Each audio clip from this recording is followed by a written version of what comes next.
নমস্কার বন্ধুরা, job care বাংলাতে তোমাদের স্বাগত। তো আজকে এক নতুন কাজের খবর নিয়ে আমরা হাজির হয়েছি। কেন্দ্রীয় সরকারের একটি বড় সংস্থা হিউম্যান রিসোর্সের অধীনে nuclear power corporation of India একটি বড় কাজের বিজ্ঞপ্তি জারি করেছে, যেখানে স্থায়ী পদে প্রচুর ছেলেমেয়ে নিয়োগ হবে। তো এই ভিডিওতে আমরা দেখাবো কি কি পোস্ট আছে, কতগুলো পোস্ট আছে, যোগ্যতা কি আছে, এজ ক্রাইটেরিয়া কি আছে, লাস্ট ডেট কি এবং বেতন কি। তো চলো বন্ধুরা, নোটিফিকেশনের বিস্তারিত আলোচনা আমরা করে নিই। Nuclear power corporation of India limited central গভর্নমেন্টের হিউম্যান রিসোর্স দপ্তরের অধীনে একটি সংস্থা এবং এই সংস্থাতে নতুন কাজের বিজ্ঞপ্তি প্রকাশ করেছে। কিছু শূন্যপদ আছে। তো এবার বন্ধুরা জেনে নেব যে শূন্যপদ কী কী আছে এবং কতগুলো আছে। তো বন্ধুরা এখানে দেখতেই পাচ্ছ যে মূলত তিনটে পোস্ট আছে, HR post, FA post, CMM post এবং সবই এগুলো অ্যাসিস্ট্যান্ট গ্রেড 1 স্কেলে। তো এখানে জব টাইপ অনুসারে ভাগ করে দেওয়া হয়েছে কারেন্ট এবং ব্যাকলগ। এবং কারেন্টের জন্য সিট রিজার্ভেশন সিস্টেম অনুসারে UR অর্থাৎ জেনারেলের জন্য 13টা, EWS হলে 2টো, SC হলে 2টো, ST হলে 3টে এবং OBC হলে 9টা। টোটাল 29টা পোস্ট আছে। তো এরকমভাবে বন্ধুরা দেখতে পাচ্ছ তাদের পোস্ট, জব টাইপ এবং সিট রিজার্ভেশন সিস্টেম অনুসারে পোস্ট টোটাল 29টা, 17টা এবং 12টা। টোটাল 58টা পোস্ট আছে। তো বন্ধুরা দেখতে পাচ্ছ এখানে 58টা পোস্টের মধ্যে যাদের ডিসএবিলিটি আছে অর্থাৎ ফিজিক্যাল হ্যান্ডিক্যাপ, এই ডিসএবিলিটি অনুসারে কিছু পোস্টকে রিজার্ভ করে দেওয়া হয়েছে। যেমন যাদের ডিসএবিলিটি A, B এবং C, তাদের জন্য এক একটা পোস্ট রিজার্ভ করে দেওয়া হয়েছে। অর্থাৎ এই 58টা পোস্টের মধ্যে 3টে পোস্ট রিজার্ভ করে দেওয়া হয়েছে এবং বাকি পোস্টগুলো এরকমভাবে এরকম নিয়মেই তোমরা অ্যাপ্লাই করতে পারো। এজ লিমিট অ্যান্ড রিল্যাক্সেশন, বয়স সীমা এবং অতিরিক্ত বয়সের ছাড়। তো বন্ধুরা দেখতে পাচ্ছ অ্যাসিস্ট্যান্ট গ্রেড 1 স্কেলে HR, FA এবং CMM পোস্টের জন্য সর্বনিম্ন 21 বছর বয়স হতে হবে এবং সর্বোচ্চ 28 বছর বয়স হতে হবে। তবে রিজার্ভেশন অনুসারে কিছু এজ রিল্যাক্সেশন আছে, সেটা দেখে নেওয়া যাক। তো বন্ধুরা এখানে দেখতে পাচ্ছ যারা হচ্ছে SC এবং ST, তাদের জন্য 5 বছর রিল্যাক্সেশন আছে এবং যদি OBC হওয়া যায় তাহলে 3 বছর রিল্যাক্সেশন আছে এবং যাদের কোনো ডিসেবিলিটি আছে জেনারেল হলে 10 বছর রিল্যাক্সেশন আছে এবং EWS এর ডিসেবিলিটি হলে 10 বছর আছে এবং এই করে কিছু বিশেষ ডিসেবিলিটির জন্য 15 বছর আছে এবং বিশেষ ডিসেবিলিটি ব্যাকওয়ার্ড ক্লাসের জন্য 13 বছর আছে এবং 1984-এ যেসব আর্মি শহীদ হয়েছিলেন তাদের পরিবারে কেউ হলে বা ডগ কেয়ার কোনো পরিবারে হলে তাদের ক্ষেত্রে 5 বছর রিল্যাক্সেশন আছে এবং এক্স সার্ভিসম্যান হলে 3 বছর রিল্যাক্সেশন আছে এবং যেসব উইডোস বা ডিভোর্স ওম্যান তাদের জন্য তাদের জন্য আপ টু 35 বছর বয়স অবধি অ্যাপ্লাই করতে পারে। শিক্ষাগত যোগ্যতা ও অভিজ্ঞতা। তো বন্ধুরা দেখতে পাচ্ছ অ্যাসিস্ট্যান্ট গ্রেড 1 স্কেলে HR, FA এবং CMM পোস্টের জন্য তোমরা যারা গ্র্যাজুয়েশন কোর্স কমপ্লিট করেছে এবং 50% মার্কস আছে তারাই শুধুমাত্র এই পোস্টগুলির জন্য অ্যাপ্লাই করতে পারো, বাকিরা পারবে না। তো এখানে দেখে নেই যাক যে গুরুত্বপূর্ণ কিছু কথা। তো বন্ধুরা দেখতে পাচ্ছ যে 1 নম্বরে বলা হয়েছে যে যে যেটা চেয়েছে অর্থাৎ গ্র্যাজুয়েশন কোর্স চেয়েছে এবং সেই কোর্সটি শুধুমাত্র এখানে দিতে হবে এবং অন্যান্য কোর্স দিলে হবে না। অর্থাৎ তোমরা যারা মাস্টার ডিগ্রি কমপ্লিট করেছো বা PhD করেছো বা B.Ed করেছো বা নেট সেট কোয়ালিফাই করেছো, সেই সমস্ত ডকুমেন্টস বা সার্টিফিকেট এখানে শো করা চলবে না। তো এখানে যেটা চেয়েছে গ্র্যাজুয়েশন, সেই সার্টিফিকেট সেই মার্কশিটে এখানে সাবমিট করতে হবে। তারপর বন্ধুরা এখানে বলা হয়েছে যে তোমরা যারা গ্র্যাজুয়েশন কমপ্লিট করেছো তারাই শুধুমাত্র এলিজিবেল, বাট যারা গ্র্যাজুয়েশন পড়ছো এখনও লাস্ট সেমিস্টার বা লাস্ট ইয়ার পরীক্ষা কমপ্লিট করতে পারো নি বা পরীক্ষা দেওয়ার পরেও সার্টিফিকেটের জন্য ওয়েট করছো, তারা অ্যাপ্লাই করতে পারবে না। তো যাদের একেবারে কমপ্লিট করার পর 50% মার্কস আছে এবং হাতে সার্টিফিকেট চলে এসছে তারাই শুধুমাত্র অ্যাপ্লাই করতে পারে। 3 নম্বরে বলা হয়েছে তোমরা যে কলেজ থেকে কমপ্লিট করেছো তোমাদের গ্র্যাজুয়েশন, সেই কলেজটা অবশ্যই UGC স্বীকৃত বা UGCর আন্ডারে হতে হবে অথবা AICTE এর আন্ডারে হতে হবে।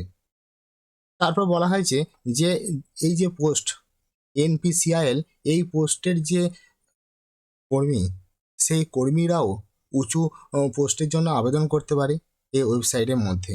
অর্থাৎ যে কোনো একটা কর্মী এই অফিসারই তারা উঁচু পদস্থ পোস্টের জন্য আবেদন করতে পারে। তারপর বলা হয়েছে যে এই পোস্টগুলির জন্য কম্পিউটার দক্ষতা খুব দরকার। তো তোমরা যারা ভাবছো যে এই পোস্টগুলির জন্য আবেদন করবে, তোমাদের অবশ্যই কম্পিউটারে উইন্ডোজ, এমএস অফিস, টাইপিং এই সমস্ত বেশি কিছু কম্পিউটার সম্বন্ধে সাধারণ জ্ঞান বা দক্ষতা রাখতে হবে। বন্ধুরা, তোমরা স্যালারি হবে এই 3টি পোস্টের জন্য, HR, FA এবং CMA পোস্টের জন্য লেভেল 4 অনুসারে স্যালারি হবে 25,500 টাকা এবং তার সাথে ডিএ যুক্ত হবে 12,750 টাকা এবং টোটাল ডিএ প্লাস পে মিলে 38,250 টাকা স্যালারি হবে। তো এছাড়া ডিএর উপর কিছু ক্যালকুলেশন এবং কিছু এক্সট্রা অ্যালাওয়েন্স আছে। ডিএ মানে বন্ধুরা জানো ডিয়ারনেস অ্যালাওয়েন্স। এই ডিয়ারনেস অ্যালাওয়েন্স বা ডিএ দেওয়া হয় কর্মচারীদেরকে যারা সরকারি দপ্তরে কাজ করে এবং এটা নির্দিষ্ট নিয়মে দিয়ে দেওয়া হয়।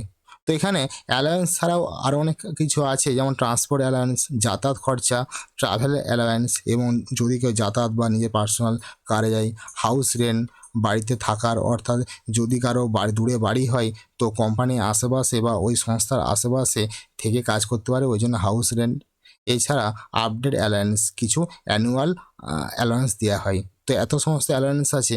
এছাড়া সরকারি কর্মচারীদের কিছু বেনিফিট বা ফ্যাসিলিটি যুক্ত আছে, যেমন লিভ আছে, মেডিকেল কিছু ফ্যাসিলিটি আছে, এডুকেশন ফ্যাসিলিটি আছে তাদের বাচ্চাদের জন্য, আবার চিলড্রেন এডুকেশন অ্যাসিস্ট্যান্সও আছে তার বাচ্চাদের পড়াশোনাতে সাহায্য করার জন্য, এবং বাড়িতে কেবল টিভি চার্জেস জন্য কিছু পে করতে হবে এবং নিউজ পেপার চার্জের জন্য কিছু পে দেওয়া হবে এবং ক্যান্টিন সাবসিডি আছে।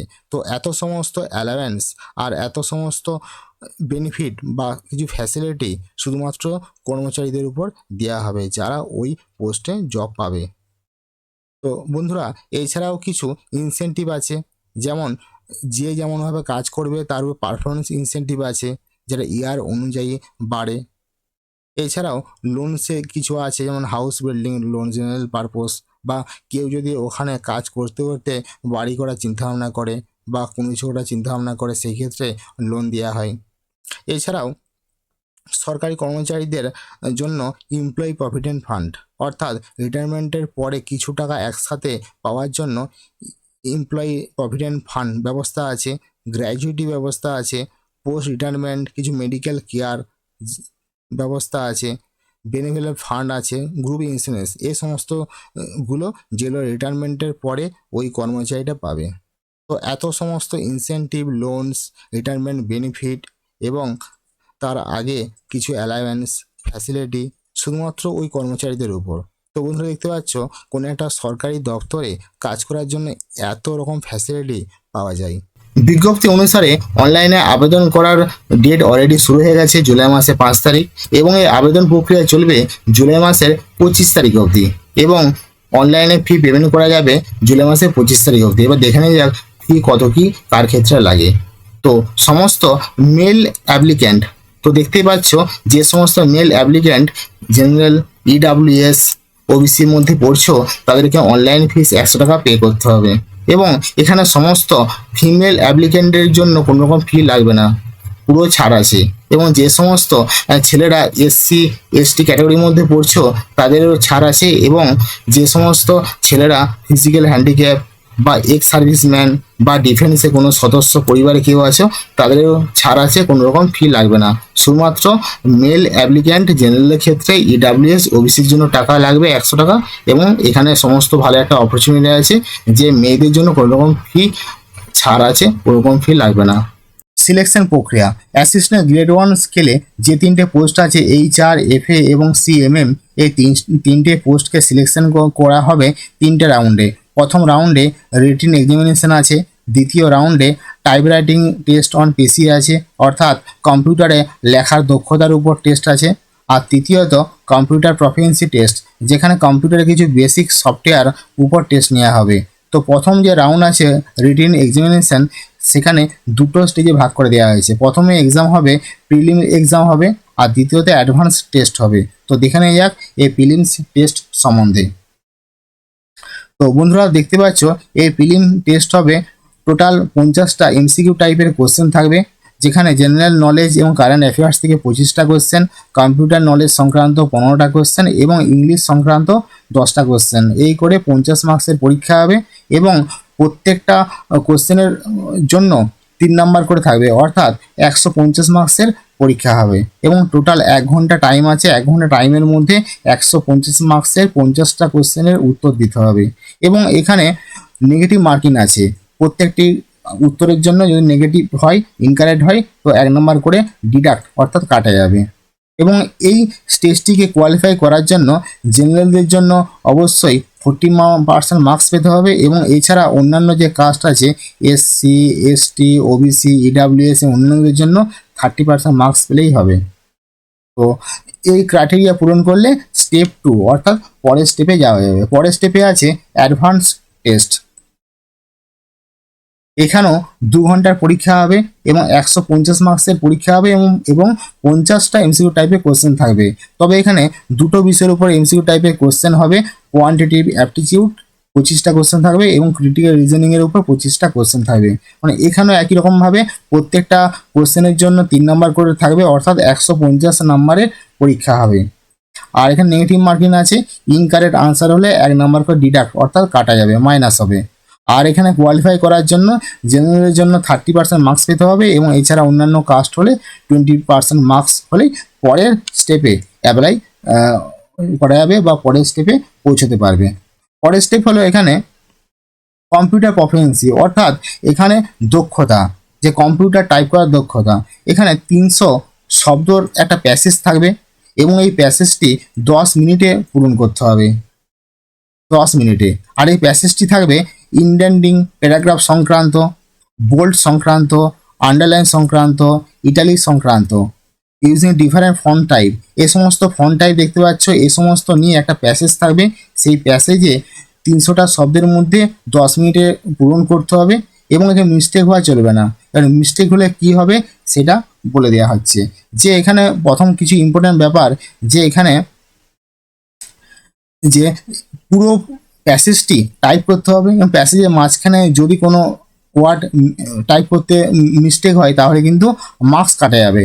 বলা আছে যে 1 মার্কস করে কাটা যাবে for each left word out. প্রত্যেকটা ওয়ার্ডের আউটের জন্য বা না লেখার জন্য 1 মার্কস করে কাটা যাবে। তো আবার লেখা আছে যে স্পেলিং মিস্টেক হলে, যদি ওয়ার্ডে কোনো স্পেলিং মিস্টেক হয় তাহলে কিন্তু মার্কস কাটা যাবে। আর এছাড়া এখানে বলা হয়েছে যে 10 মার্কসের যে টাইপিং টেস্ট হবে তার মধ্যে 6 পেতেই হবে, 6 না পেলে ফেল বলে গণ্য করা হবে। এবং এখানে স্পষ্টভাবে বলা হয়েছে যে 10-এর মধ্যে 6 পেতেই হবে এবং টাইপিংয়ের স্পিড 30 হতেই হবে। 30 অর্থে প্রত্যেকটা মিনিটে 30টা করে শব্দ লেখার ক্ষমতা আনতেই হবে এবং সেটা হিন্দিতে অথবা ইংলিশে। আর এখানে কোনো মিস্টেক করা চলবে না। আর যদি মিস্টেক করা হয় 3%-এর বেশি মিস্টেক হলে তো এখানে মার্কস কাটা যাবে।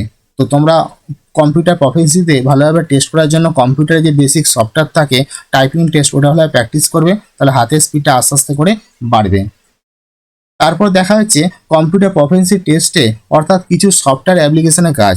তো যে কোনো অফিস ম্যানেজমেন্ট করার জন্য বা নিজস্ব কোনো কিছু কাজ করার জন্য যেগুলো বেসিক সফটওয়্যার, যেমন উইন্ডোজ অপারেটিং সিস্টেম, যেগুলো বেসিক সফটওয়্যার, দেখতে পাচ্ছ। আর এছাড়া কিছু ডেস্কটপ অ্যাপ্লিকেশন আছে, যেমন MS অফিসের মধ্যে MS word, excel, access, PowerPoint, email management, internet service সম্বন্ধে ন্যূনতম জ্ঞানটা থাকা দরকার। এখানে ন্যূনতম জ্ঞান। তো এই হচ্ছে পুরো নোটিফিকেশনটা তোমাদের সামনে তুলে ধরলাম। এছাড়া নোটিফিকেশনটা আমি ডেসক্রিপশন লিঙ্কে দেখে ড্রপ করে দেবো, তো তোমরা ওখানে দেখবে। নোটিফিকেশান অনেক ছোটো ছোটো কথা আছে, টপিক আছে যেগুলো আমার ভিডিওতে হয়তো বলা হয়নি, অনেকটাই রিকভার করার চেষ্টা করেছি। বাট কিছু টপিক আছে, তো নোটিফিকেশানটা বুঝে ভালো করে দেখবে। আমার ভিডিওটি খুঁটিনাটি ভালোভাবে প্রথম থেকে দেখবে, স্কিপ না করে দেখবে, তাহলে তারপরে তোমরা অ্যাপ্লাই করবে। আর না হলে তোমরা জানোই বন্ধুরা, আমি বললাম যে এই একবারই ফর্ম ফিল আপ করা যাবে, দ্বিতীয়বার করলে দুটো ফর্ম রিজেক্টেড হয়ে যাবে। তাই ভালো করে নোটিফিকেশন দেখতে হবে, কিভাবে আবেদন করা হয় সেটাও দেখতে হবে, তারপরে অ্যাপ্লাই করতে হবে যাতে কোনো ভুল না হয়। এরপর দেখাবো আবেদন প্রক্রিয়া। আবেদন করার আগে কিছু গুরুত্বপূর্ণ কথা তোমাদের অবশ্যই জেনে রাখা দরকার। আবেদনটি কিন্তু অনলাইনে একবারই করা যাবে, একবারে বেশি করা যাবে না, তাহলে কিন্তু তোমাদের ফর্মটি রিজেক্টেড হয়ে যেতে পারে। তাই আবেদন প্রক্রিয়া প্রথম থেকে শেষ পর্যন্ত খুব গুরুত্বপূর্ণ সহকারে তোমরা দেখে নেবে। অনলাইনে আবেদনের জন্য প্রথমে গুগলে চলে যেতে হবে, তারপর লিখতে হবে NPCIL। তারপরে গভর্নমেন্টে যে ওয়েবসাইটটি বন্ধুরা তোমরা দেখতে পাচ্ছ, এই ওয়েবসাইট হচ্ছে npcilcareers.go.in। এই ওয়েবসাইটে চলে যেতে হবে এবং ওয়েবসাইটে আমি ইংলিশ ভার্সন করেছি যাতে বুঝতে সুবিধা হয়। এখানে শুধু ইংলিশ আর হিন্দি আছে এবং ওয়েবসাইটে সর্বপ্রথম নিচে ক্যারিয়ার অপশানে ক্লিক করতে হবে এবং তারপরে ডান দিকে এখানে বিজ্ঞাপনটি আছে, এখানে বিজ্ঞপ্তিটি পুরোপুরি আছে এবং এখানে অ্যাপ্লাই অনলাইন ক্লিক করে দিতে হবে। যেখানে অ্যাপ্লাই করব এখানে লগইন আইডি পাসওয়ার্ড, যদি তোমার আগে থেকে লগইন আইডি পাসওয়ার্ড রেজিস্টার হয়ে থাকে তাহলে তুমি লগইন আইডি পাসওয়ার্ড দিলেই ভিতরে লগ ইন করতে পারবে। আর যেহেতু বন্ধুরা তোমরা এই ওয়েবসাইটে নতুন, তাই তোমাদেরকে নিউ রেজিস্ট্রেশন করতে হবে। তা নিউ রেজিস্ট্রেশন করছি। তো এখানে প্রথমে ওকে আন্ডারস্ট্যান্ড করতে হবে। তারপর এখানে কিছু কিছু ফর্ম, যেমন পোস্ট অ্যাপ্লাইড, কোন পোস্টের জন্য অ্যাপ্লাই করছি, তো অ্যাসিস্ট্যান্ট গ্রেড 1 স্কেল।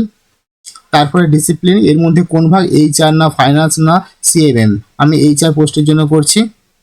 তারপর ক্যাটাগরি, ক্যাটাগরি অর্থাৎ তুমি কোন ক্যাটাগরি, জেনারেল না OBC না SC না ST EW সেটি সিলেক্ট করতে হবে। জেনারেল করে দিলাম এবং এখানে কিছু কিছু ফর্ম আসবে। তারপরে আছে যে ডিসেবিলিটি কোনো কিছু আছে নাকি, অবশ্যই নেই, তাই নো করলাম।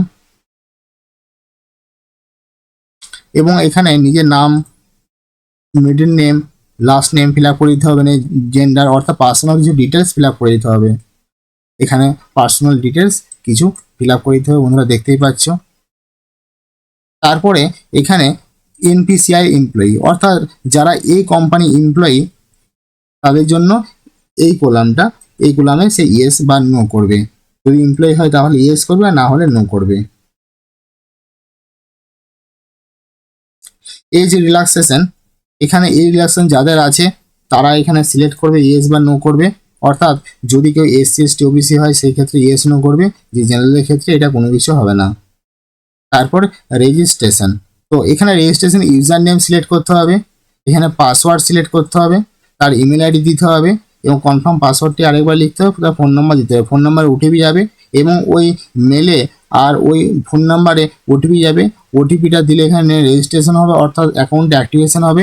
তারপরে এখানে লগ ইন করে নিজস্ব কিছু ডকুমেন্টস সাবমিট করতে হবে এবং তারপরে রেজিস্ট্রেশন হয়ে যাবে। তো বন্ধুরা এইভাবে এই ফর্মটি তোমরা অ্যাপ্লাই করতে পারো, রেজিস্ট্রেশন করার পরে অ্যাপ্লাই করতে পারো লগ ইন করে। তো যদি এই অ্যাপ্লাই সংক্রান্ত কোনো রকম প্রবলেম হয় তাহলে অবশ্যই কমেন্ট সেকশনে জানিও, আমরা নতুন একটা ভিডিও অ্যাপ্লাই সংক্রান্ত করে দেওয়ার চেষ্টা করব। যদি ভিডিওটি ভালো লেগে থাকে অবশ্যই লাইক, কমেন্ট, শেয়ার এবং আমাদের জব কেয়ার বাংলাকে সাবস্ক্রাইব করতে ভুলো না এবং পরবর্তী ভিডিওর নোটিফিকেশন পাওয়ার জন্য আমাদের বেল আইকনে অবশ্যই প্রেস করে দিও।